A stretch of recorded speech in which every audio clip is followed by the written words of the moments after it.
Mainit na panahon, piga-aprobit sa Naga City SWMO tanganing malinigan ang mga drainage sa syudad. Insidente nin pagbaha sa pag-abot kan tig-uran, maawot na maibitaran. Uyan report.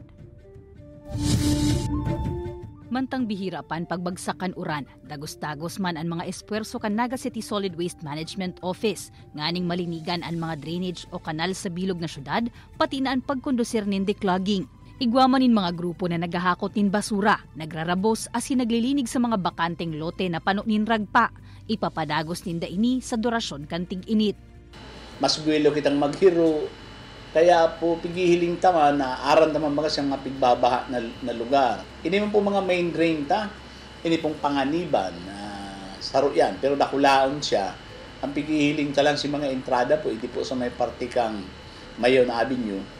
Lauman kan opisina na matapos na ang sa indang operasyon antes pa man magpuon ang tig-uran. Pag makusugon ang uran, minabaha daanin hasta abot tuhod sa may naiistara na inikan pamilya ni Buboy sa barangay Kalawag. Pagalon kaya digdi pagbaha.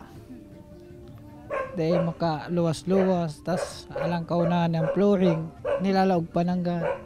Alagad ngunya na igwanin pigkukonstruhir na storm drainage sa saindang lugar. Naglalaom si Buboy na lugod daay na liwat sinda bahaon. Sigun ki Kapitan Corazon Peñaflor, ang kakulangan nin drainage, saro sa mga rason kaya perming pigbabahaan sa indang lugar. Ay pa, itong inot pong 3.5 million na storm drainage po, mayo na, dikit na lang po ang baha. Siguro probably pag hindi po matapos po ining saro 5.5 million na allocation sa storm drainage, baka po magiging na pong mas lalo pa mapapamaray po na mayo na pong dakulang baha dahil sa Kalawag.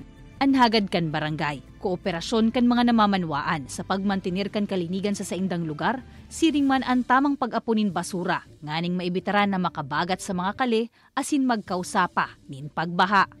Kaibanan si Gerald Gandia asin Carlo Abunita, Jessica Kalinog, Balitang Bicolandia.